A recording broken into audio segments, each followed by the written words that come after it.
Europe 1. Vous écoutez Culture Média sur Europe 1, 9h30, 11h avec Thomas Hill, avec Thierry Beccaro ce matin. Et c'est l'heure du journal des médias de Julien Pichenet. Et on commence ce journal des médias par le nerf de la guerre. Vous connaissez bien ça, hein, Thierry Beccaro, les audiences. Les audiences. Et alors, l'incroyable finale de Roland-Garros hier a dû faire le plein. Hein. Oui, la finale de 5h29 qui s'est terminée à 20h passées pendant les JT. La dernière heure du match Alcaraz-Sinner sur France 3 entre 20h et 21h a été suivie par 7 millions de téléspectateurs en moyenne, 37% du public avec une pointe à près de 10 millions au moment de la balle de match. C'est l'un des meilleurs scores jamais obtenus pour une finale de Roland-Garros. Bon, le record étant estimé à 1983, à l'époque où les mesures étaient peut-être un petit peu moins fiables, mais c'était la victoire de Noah. On estimait à 15 millions de téléspectateurs ce jour-là. Les journaux de 20h ont eu bien du mal à faire le poids hier, parce qu'à 20h, tous les téléspectateurs, enfin une grande partie des téléspectateurs de France 2 a basculé sur France 3. Le journal d'Audrey Crespo-Mara sur TF1 n'a été suivi que par 4 millions de personnes, celui de Laurent Delahousse par 2 200 000. C'est un tout petit score pour Laurent Delahousse qui est habitué à bien mieux. Évidemment, sur TF1, il y avait du foot après en prime. 3 900 000 téléspectateurs pour ceux qui voulaient encore un petit peu de sport. Petit score pour Meurtre à La Rochelle sur France 3, 1,9 million. Mais la série a débuté plus tard à cause du tennis. Bien sûr. Ouais.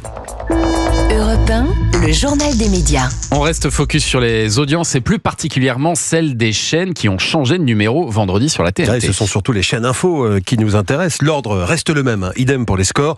Pas de révolution. Pour l'instant, CNews était en tête vendredi pour cette première journée sur le canal 14, anciennement occupé par France 4, avec 4,2% de part d'audience. Vendredi, elle dépassait BFM TV, qui elle est passée sur la 13. Elle dépassait BFM TV de 1,6 points en ce qui concerne LCI et France Info. Les nouvelles chaînes 15 et 16, eh bien pas de grand bond en avant à constater pour cette première journée. 2% pour LCI et 1,1% pour France Info. Gulli, qui a récupéré le canal 12, laissé vacant par Énergie 12, augmente légèrement sa part d'audience sur la journée avec 1,4% du public, un score supérieur à sa moyenne habituelle. En revanche, on n'a pas les scores de LCP Public Sénat qui a pris la place de C8 parce que LCP Public Sénat ne paye pas Médiamétrie pour avoir les audiences et celles de T18, on ne les aura qu'à partir du mois de septembre. T18, la nouvelle chaîne pas mesurée pour l'instant. Non, pas pour l'instant. Et alors justement, en parlant de cette nouvelle chaîne T18, elle a fait son arrivée sur la TNT vendredi soir à 19h45 tapante. Ça fait drôle, hein, ça faisait presque 10 ans que la TNT n'avait pas accueilli une nouvelle chaîne. Pour l'occasion, les patrons de T18 étaient en régie pour appuyer sur le bouton lançant la chaîne. À l'ancienne, ça faisait penser à Canal+ en 84. Oui, Denis Oliven, Valérie Salomon et Christopher Baldelli étaient en régie. Ensuite, c'est l'animateur Laurent Ruquier qui a pris le relais. 3, 2, 1... T18, c'est parti. Bienvenue sur T18. Je suis le premier à avoir la chance de prononcer cette phrase. Nos patrons ont déjà dit T18, c'est parti. Ils ont été très bons sur ce coup-là.